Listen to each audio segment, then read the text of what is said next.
Now read the first question.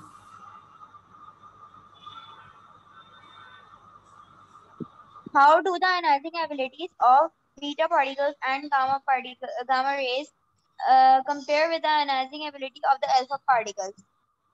How do the ionizing ability of beta particles and gamma particles compare with the ionizing ability of alpha particles?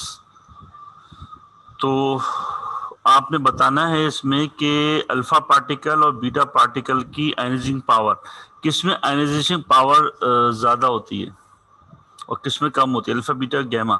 Ionising ability beta particle और gamma particle दोनों बताने के किसके with compare alpha particles के alpha particles के मुकाबले में beta और गैमा पार्टिकल्स की आयनाइजिंग एबिलिटी क्या होती है, ज़्यादा होती है कम होती है? सर बीटा पार्टिकल्स की लेस आयनाइजिंग एबिलिटी होती है और गैमा रेस की भी लेस एबिलिटी होती है आयनाइजिंग एबिलिटी। सबसे ज्यादा एबिलिटी फर्स्ट नंबर जो है वो अल्फा पार्टिकल्स का होता है, देन उससे डिक्रीज करें तो बीटा पार्टिकल्स होता है और उसके कम जो है वो गैमा पार्टिकल्स होती हैं। सही है, नंबर सबसे ज्यादा जो हाईएस्ट है वो alpha particle, then beta particle, then gamma particles. तो अल्फा से दोनों की कम होती है, ठीक है ना? तो आपका ऑप्शन बिल्कुल सही है, फर्स्ट ही होगा। अच्छा, अब आ जाते हैं सेकंड के ऊपर। Now question number second read कीजिए। Sorry, question number second, question number 2 जी रीड कीजिए। और कंपनी, यस रीड कीजिए। A company built 5 identical houses in different parts of the same country. When a radioactivity count was carried out in each house, one of them had a much higher reading than the others. What is most likely to cause this higher reading? अब सवाल पढ़ के आपको क्या समझ में आया? पहले सवाल को कंपनी है जी, बताऊं सर? बताइए। एक कंपनी उसने 5 आइडेंटिकल हाउसेस सेम कंट्री में डिफरेंट पार्ट्स में बनाए, मतलब उसने मतलब बिल्ड करे। जब उनकी रेडियो एक्टिविटी काउंट की गई तो उसमें से एक की जो है वो हायर रीडिंग आ रही थी, मतलब अगर दूसरों से कंपेयर करें तो उसमें मुझे what is most likely to cause a higher reading, मतलब क्या कॉज करता है हायर रीडिंग? उसकी एक हाउस की रीडिंग हाई क्यों है, ये चीज उसने पूछी है, ठीक है? उस बाकी की तो एक ही रेंज के करीब आ रही है, लेकिन एक की रीडिंग सबसे ज्यादा आ रही है, इसकी वजह क्या हो सकती है? तो आप पढ़िए इसके ऑप्शन। नंबर ए क्या है? The sun's radioactivity, the first of air when the reading was taken, a nuclear power station 10 miles away from the house, background radiation from rock under the house.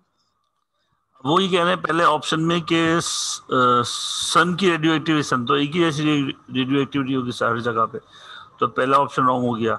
The time of air when the reading was taken, अब वो कहते हैं कि जो जिस time पे reading देखी गई उस हिसाब से वो भी आपका एक ही टाइम पे सब देखी जा रही है। न्यूक्लियर पावर स्टेशन करीब में है उसके, इस वजह से। तो भाई न्यूक्लियर पावर स्टेशन के अंदर आप देखो कि वो कंप्लीटली जो ना सेल्फ प्रोटेक्टेड होता है, उसके अंदर ऐसे ब्रिक्स यूज की जाती है, लेट्स की पूरी कवरिंग की जाती है कि उसकी रेडियो एक्टिविटी जो है वो अराउंड में इतनी दूर से स्प्रेड ना हो, ठीक है? और टोटली सेफ पर्पस बनाया जाता है। जो भी न्यूक्लियर रिएक्टर होते हैं उसको कम्प्लीटली सेफ किया जाता है कि उसकी रेडियो एक्टिविटी बाहर जो है वो दूर तक ना जा सके, वरना तो वो ह्यूमन के लिए डेंजरस होती है। तो इस तरह अब ये बैकग्राउंड रेडिएशन आखिरी ऑप्शन है, radiation from rocks under the house. हो सकता है उस हाउस के नीचे कहीं अंडरग्राउंड कोई बैकग्राउंड जो है वो रॉक्स है जिसकी रेडिएशन उस हाउस पर अफेक्ट कर रही है। तो जो बाहर ममालिक में जब कहीं आबादी वगैरह बनाई जाती है तो उसमें ये होता है कि उस सरफेस को स्कैन किया जाता है। जो अर्थ है उसको स्कैन करके हम आबादी वगैरह या घर वगैरह बनाते हैं। तो अगर सरफेस स्कैन ना की गई और डायरेक्ट हाउसेस बना लिए गए तो मे बी उन उस जमीन के नीचे कहीं रेडिएशन मौजूद है जिसका इफेक्ट जो है उस हाउस पर आ रहा है। तो ये ऑप्शन डी जो है वो करेक्ट होगा, ठीक है? सही। ये क्वेश्चन नंबर 3 पढ़िए। What conclusion can be drawn from the Giger-Madsen alpha particle scattering experiment? A positive charge is spread out through the atom. Electrons are arranged in the orbit. Electrons are negatively charged. There is a dense nucleus in the atom. अब यहाँ पर ये आपके पास option दिए गए 4, ठीक है। अब इसमें क्या पूछा जा रहा है कि what condition can be drawn from the Geiger Marsden particle scattering pattern. अब आपने पढ़ा होगा न्यूक्लियर एटम में, जो सेकेंड चैप्टर रेडियो एक्टिविटी का, द न्यूक्लियर एटम, उसमें के Geiger Marsden alpha particle scattering pattern से आपने क्या कंक्लूड करती है? है क्या याद?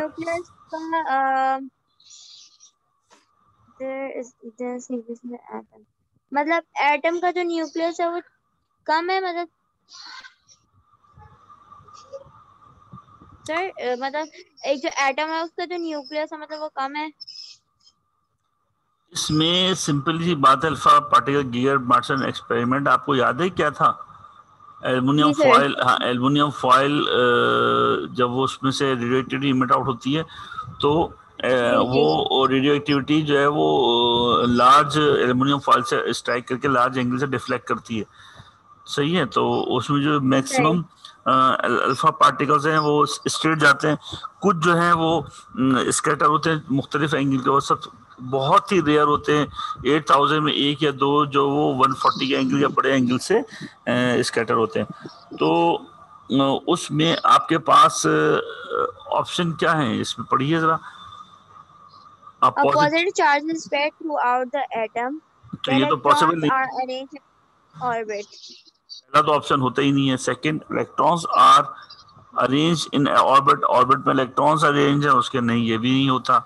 Next, electrons are negatively charged. Electrons तो चार्ज होते हैं, लेकिन ये अल्फा पार्टिकल्स के अंदर एक्सपेरिमेंट के अंदर जो है वो ये चीज़ देखनी है कि पार्टिकल्स किस तरह से उसके रेडियोएक्टिव एलिमेंट के अंदर किस तरह से ऑर्गेनाइज होते हैं, इसके ऊपर आपने अल्फा पार्टिकल देखा जाता है। उसके पार्टिकल्स की नेचर को हम देखते हैं अल्फा पार्टिकल के अंदर के जो उसके न्यूक्लियस है वो किस तरह नहीं होता है। तो option there is a dense nucleus in atom, तो आपके अंदर जो इसमें जो पार्टिकल्स होते हैं उन वो बहुत ज़्यादा क्लोज होते हैं, ठीक है। और उस क्लोजिंग के साथ साथ उनके दरमियान में एक स्पेसिंग होती है जिसमें से मैक्सिमम अल्फा पार्टिकल्स जो है वो उसके जो मिडिल है वहाँ से स्किप कर जाते हैं। तो पार्टिकल जो है बहुत क्लोज होते हैं, बहुत टाइटली पैक होते हैं इसके अंदर। तो ये इस हिसाब से ऑप्शन जो है वो जो डी है ये ऑप्शन आपका करेक्ट होगा। There is a dense nucleus in atom, क्योंकि एटम के अंदर पार्टिकल्स की स्पेसिंग बहुत लेस होती है, तो उसमें अल्फा पार्टिकल जो है वो आपका टाइटली पैक होता है। इसी वजह से वो जो वेव्स होती हैं वो उसके मिडिल से जाते हुए कुछ वेव्स होती हैं जो उससे टकरा के फौरन बड़े एंगल से रिबाउंस हो जाती हैं, ठीक है। अब क्वेश्चन नंबर 4 पे आ जाइए, पढ़िए। Which type of nuclear reaction release thermal energy in the sun and in nuclear power stations? अच्छा, अब सन में और न्यूक्लियर पावर स्टेशन में क्या फर्क है? सन में कौन सी रेडिएशन होती है? हाँ बोलिए। सन में ये दो प्रोसेस आपने पढ़ाए थे, फ्यूजन और फिजन। हाँ, फ्यूजन क्या है पहले ये बताइए, व्हाट इज फ्यूजन? फ्यूजन क्या होता है? सर फिजन मतलब पार्टिकल्स मतलब टूटना और फ्यूजन मतलब कंबाइन होना। तो सन के अंदर कंबाइनर है, डिस्ट्रॉय हो रहा है, कंबाइन हो रहा है। हाँ, सन में जो है फ्यूजन प्रोसेस है, सही है। हीलियम एटम जो है वो आपका कंबाइन होता है तो एक बड़े बड़े एंगल के साथ उसके अंदर बड़ा एटम फॉर्म होता है। तो सन में तो ये है कि फ्यूजन प्रोसेस होता है। अच्छा, और न्यूक्लियर पावर स्टेशन में आपको क्या करना है? रेडियो एक्टिविटी के एलिमेंट को आप ब्रेक करते हैं, हीलियम एलिमेंट है वो मतलब टूटता है वो, हाँ ब्रेक किया था। ब्रेक करने के बाद उसके अंदर जो एनर्जी होती है उसको आपके पास हैवी वाटर D2O के जरिए वाटर को बॉयल किया जाता है, उससे स्टीम फॉर्म होती है, और स्टीम जो फॉर्म होती है उसके जरिए से जनरेटर लाया जाता है। तो जो nuclear power station peaceful purpose है वो यही है कि इससे हैवी स्टीम फॉर्म होके उससे जनरेटर चला के इलेक्ट्रिसिटी प्रोड्यूस की जाती है। तो इसमें न्यूक्लियर पावर स्टेशन में हम प्रोसेस करते हैं फ्यूजन। सही। तो इस तरह ऑप्शन इसका सी होगा। ठीक है, ओके। अब आ जाइए क्वेश्चन नंबर 5 के ऊपर। ये सवाल दिया विच वेरिएशन, पढ़िए सर इस क्वेश्चन को। Which variation would produce a graph of the shape shown? अब ये आपको ग्राफ दिया गया, अब आपको बताना है कि ये किस चीज को शो कर रहा है। Count rate against the rate against time for radioactive decay. Current against potential difference for a metal obeying Ohm's law. Uh, इसके अलावा है pressure and against volume for a gas at a constant temperature. Speed against time for a car moving at constant speed. जी, तो sir इसका कौन जाएगा? Sir ये पता कैसे चलेगा कि मतलब मतलब किसके अगेंस्ट है ये ग्राफ? देखिए आपने सिंपल सी बात है ये देखना है, ये अब जैसे ये क्वेश्चन है ये थोड़ा सा लॉजिकल है। वो ये है कि आपने ये देखना है कि कौन सी जो आपके पास ग्राफ को देख के अंदाजा करना है कि ज्यादातर ग्राफ जो है वो एक्सीलरेट या डी एक्सीलरेट हो रहे हैं, एक्सीलरेशन या कर्व उसमें फॉर्म हो रहे हैं ज्यादातर, और कुछ हो रहे हैं जो है वो स्ट्रेट फॉर्म हो रहे हैं। ठीक है, तो आपके पास ओम्स लॉ के अंदर आपने पढ़ा है कि ओम्स लॉ में करंट और वोल्टेज हमेशा डायरेक्टली प्रोपोर्शन होते हैं। ओम्स लॉ पढ़ा है ना, direct proportion, V is directly proportion to I, ये आपने पढ़ा है ओम्स लॉ में। सही है, तो V से मुराद वोल्टेज कर लें या पोटेंशियल डिफरेंस कर लें, तो V और I हमेशा डायरेक्टली प्रोपोर्शन होते हैं। तो ये ग्राफ आपके पास वोल्टेज का जो डायरेक्टली प्रोपोर्शन है, बाकी जितने भी उन्होंने ऑप्शन बताए हैं A C D, इसमें कर्व जो है वो फॉर्म होगा एट द एंड। सही है, स्पीड जो है वो डायरेक्टली प्रोपोर्शन नहीं होगी। तो आपने सिर्फ ये देखना है कि डायरेक्टली प्रोपोर्शन कहां पर अप्लाई हो रही है, सही। तो बस उस हिसाब से ऑप्शन बी होगा आपके पास। तो जहां पर डायरेक्ट प्रोपोर्शन आपके पास फॉर्म हो रहा है वो होता है V and I. Ohm's law तो आपने ये पढ़ा ना, बस इस तरीके से ये क्वेश्चन है। तो ये इस तरह के क्वेश्चन बहुत कम पूछते हैं, लेकिन बाहर इन्होंने सारे चैप्टर से ज्यादा मुझे किस चैप्टर से आते हैं एमसीक्यूज? हाँ, एमसीक्यूज कम, रेडियो एक्टिविटी से कम आते हैं वैसे, लेकिन आते हैं एक दो तो टपक जाते हैं, एक दो सवाल जो है ना एग्जाम में आ ही जाते हैं। अच्छा, और फिर ज्यादा ज्यादा कौन चैप्टर से आते हैं? सबसे कम जो है वो रेडियो एक्टिविटी और न्यूक्लियर एटम से ही आते हैं, लेकिन आते हैं एग्जाम। सबसे ज्यादा जो पेपर में आते हैं वो आपका आते हैं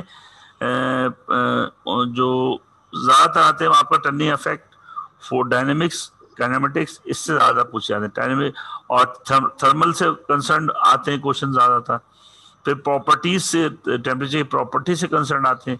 फिर आपके पास जो इलेक्ट्रिसिटी और इलेक्ट्रोमैग्नेटिज्म का कॉन्सेप्ट है उससे रिलेटेड सारे क्वेश्चन आते हैं। ये चैप्टर ज्यादा इंपॉर्टेंट है। अच्छा, आप क्वेश्चन नंबर 6, अब जरा क्वेश्चन नंबर 6 पढ़िए। In a fission reactor with particle cause a uranium-235 nucleus to split. In a fusion reactor, हाँ sir, in a fission reactor. Fusion reactor में क्या होता है? फिशन रिएक्टर में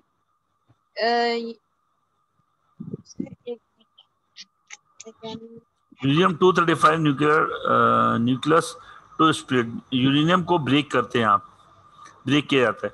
तो ब्रेक किस तरह से किया जाता है? ब्रेक किस तरीके से किया जाता है सर? को फिजन प्रोसेस क्या होता है? फिजन प्रोसेस बताइए। जब वो न्यूक्लियस, तो वो जो क्या जी, कहते हैं, न्यूक्लियस को जो टूटता है वो, फिजन जो प्रोसेस न्यूक्लियस ब्रेक जो न्यूक्लियस ब्रेक होता है, क्या होता है? मतलब न्यूक्लियस को ब्रेक किया जाता है ना। कैसे? हाँ, फिजन प्रोसेस तो ये है कि दो एक heavy atom, heavy nuclear atom जो ब्रेक होकर दो डिफरेंट पेरेंट होता है। एलिमेंट, हाँ पेरेंट एलिमेंट दो डॉटर एलिमेंट में कन्वर्ट हो जाता है। तो प्रोसेस होता है किस तरीके से, इसमें क्या किया जाता है? सर फिजन प्रोसेस बताऊं? इसमें होता क्या है, किस तरीके से अप्लाई होता है ये?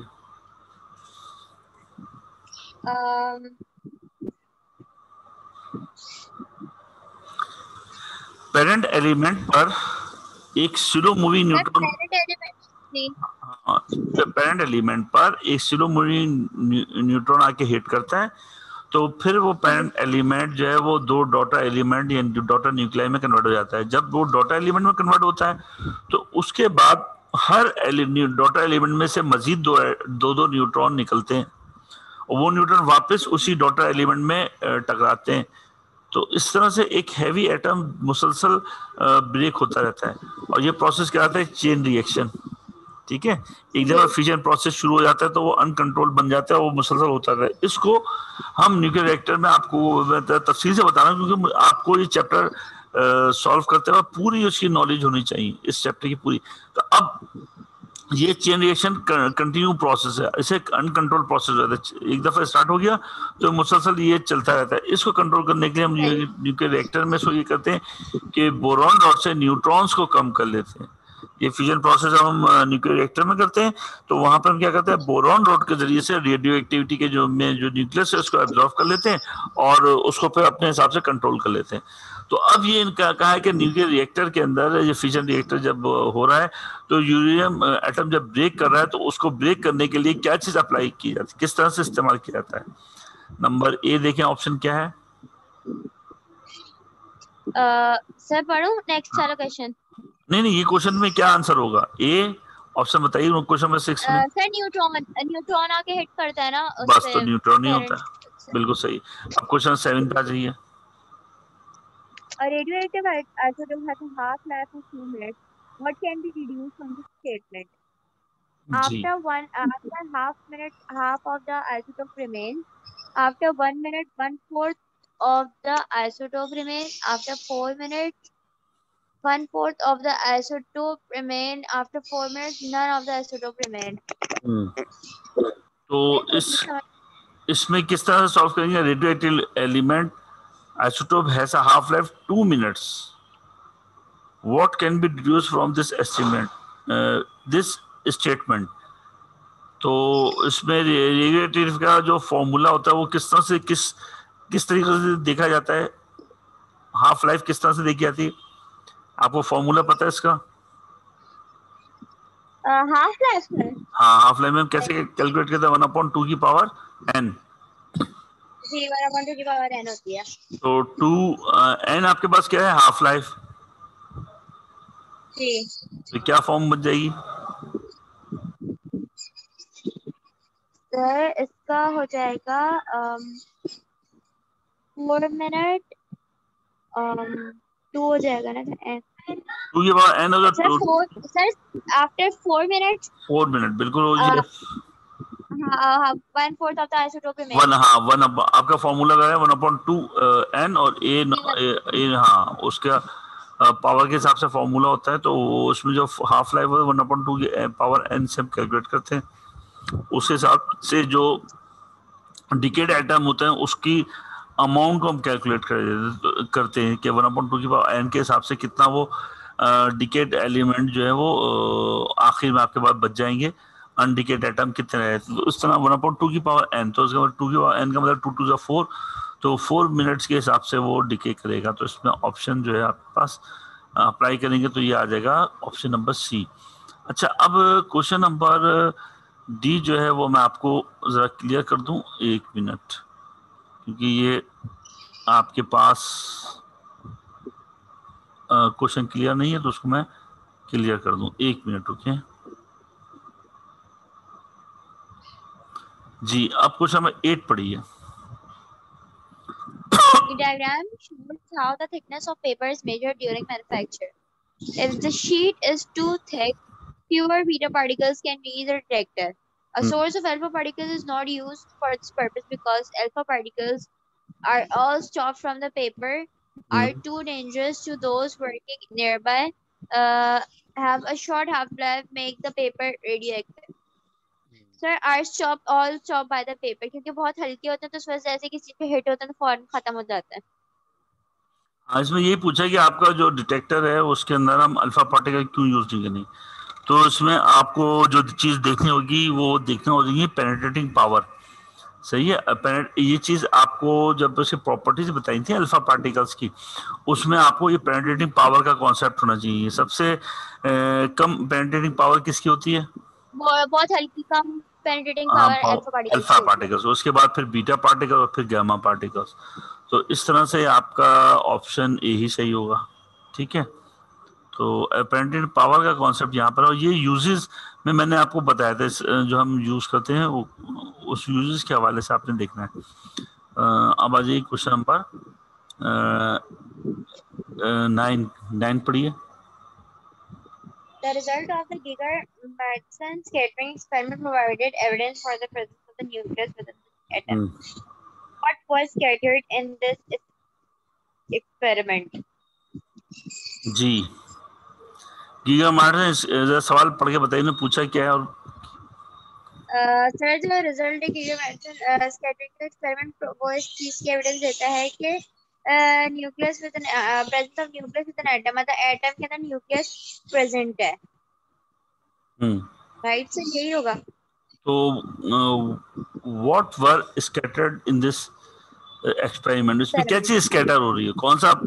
कौन सी आपके पास चीज स्कैटर हो रही है? अल्फा पार्टिकल हो रहे हैं, बीटा पार्टिकल हो रहे हैं, गामा पार्टिकल्स हो रहे हैं, या गोल्ड न्यूक्लियाई स्कैटर हो रहे हैं? क्या चीज इसमें स्प्लिट हो रही होती है, स्कैटर हो रही होती है?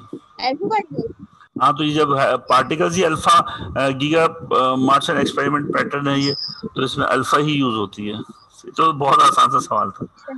ठीक है. बस अब आज का हम लास्ट क्वेश्चन देख लेते हैं, क्वेश्चन नंबर 10. ठीक है, ये जरा क्वेश्चन 10 देखें, इसमें क्या पूछा जा रहा है.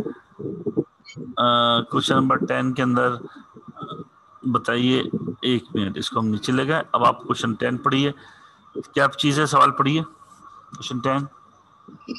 Two types of emission from a radioactive source are separated by passing them through a magnetic field. The deflections are shown in the diagram. एक बीम सीधी जा रही है विदाउट डिफ्लेक्शन, और एक जो है वो आपके पास टिल्टेड हो गई, कर्व आ गई. सही है. तो आप क्या इससे एज्यूम करेंगे? एक सीधी है P और Q. P पर सीधी है, इसमें देखिए P पर सीधी है और Q जो है वो नीचे की तरफ बेंड कर गई. P स्ट्रेट है.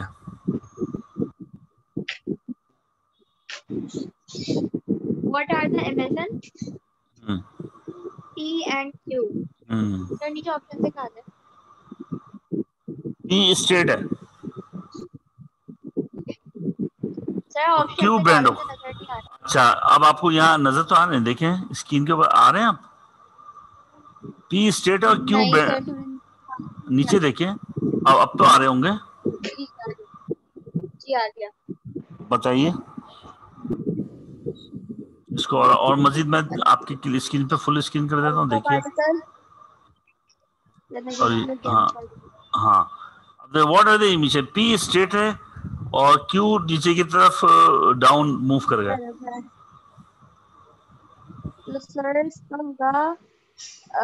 इमेजिन Q पे बीटा पार्टिकल्स. जो एक बार बताइए, प्रॉपर्टीज आपने पढ़ी है अल्फा बीटा गैमा की प्रॉपर्टीज. ठीक है, अल्फा बीटा गैमा की प्रॉपर्टीज आपने पढ़ी है. इसमें देखें कि कौन सी अल्फा बीटा गैमा में से कौन अनडिफ्लेक्टेड होता है इलेक्ट्रिक और मैग्नेटिक फील्ड के अंदर? अनडिफ्लेक्टेड के अंदर, अनडिफ्लेक्टेड का मतलब ये कि जो स्कैटर नहीं होती, कौन सी, alpha, beta, gamma? Gamma rays alpha जो है आपका इलेक्ट्रिक और मैग्नेटिक फील्ड में वो स्ट्रेट रहती है और अनडिफ्लेक्टेड होती है, किसी तरफ स्कैटर नहीं करती, मूव नहीं करती। ना ये पॉजिटिव टर्मिनल के इलेक्ट्रिक फील्ड में, अगर पॉजिटिव इलेक्ट्रिक फील्ड में जाए तो ये आपके पास पॉजिटिव या निगेटिव किसी प्लेट की तरफ मूव नहीं करती, ना कैथोड की तरफ या एनोड की तरफ। इसलिए मैग्नेटिक फील्ड में ना नॉर्थ ना साउथ पोल किसी तरफ डिफ्लेक्ट नहीं करती। तो पहला जो पी जो स्ट्रेट जा रही थी वो है आपका पास कौन सी रे होगी जो स्ट्रेट जा रही है, वो क्या होगी, वो कौन सी रे होगी? Gamma rays. Gamma rays. अब गामा में आपका ऑप्शन आता है सी और डी,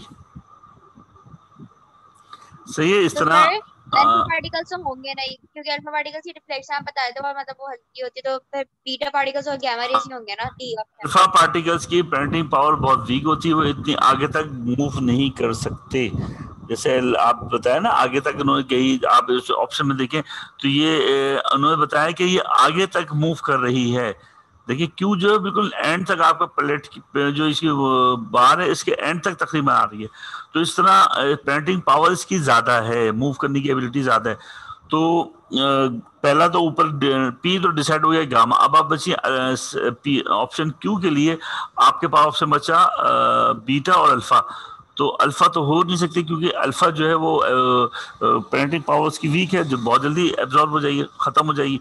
तो इसलिए आपका क्यू जो है वो ऑब्वियसली क्या होगा, कौन सा पार्टिकल होगा? Beta particle. बीटा पार्टिकल होगा। तो इस तरह ऑप्शन इसका डी है। ठीक है, सही है।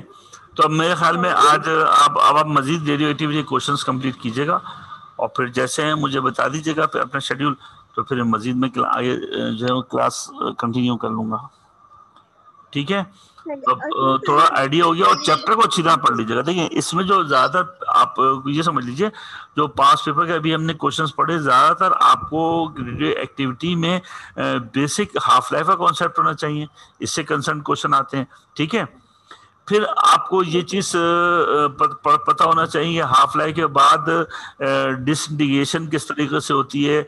और फिर सबसे इंपॉर्टेंट चीज आपको जो रेडियो एक्टिविटी के चैप्टर में पढ़ना है वो फिजन एंड फ्यूजन प्रोसेस और रिएक्टर के मुतालिक आपको आइडिया। और फिर इनकी प्रॉपर्टीज कि अल्फा पार्टिकल प्रॉपर्टीज क्या है, पेनिट्रेटिंग पावर वगैरह, एनर्जी पावर वगैरह, डिफ्लेक्शन आपको देखनी है। तो ये सारी चीजें वो पढ़ लीजिएगा आप। अब जब कल मैं क्लास लूँ या आगे जो आपके साथ शेड्यूल एडजस्ट होगा तो उसमें ये सारी चीजें बहुत अच्छी तरह से पढ़ के आपने डिस्कस करना है। फिर उसके बाद जब हम बात करते हैं न्यूक्लियर, ये तो सारा आप पढ़ लेंगे। फिर इसके बाद आपने इसका फ्यूजन प्रोसेस को अच्छी तरह समझना है। फिर बैकग्राउंड रेडिएशन कॉन्सेप्ट भी आपको होना चाहिए। फिर आगे नेक्स्ट अल्फा स्कैटरिंग पैटर्न और आइसोटोप्स की आपने इंफॉर्मेशन रखनी है। आइसोटोप्स क्या होते हैं, आइसोटोप्स बताइए। क्या सर वापस बोलिएगा, आपकी आवाज नहीं आई। आइसोटोप्स क्या होते हैं? आइसोटोप्स आपने पढ़े होंगे केमिस्ट्री में। जी जी सर, जिनका कहते हैं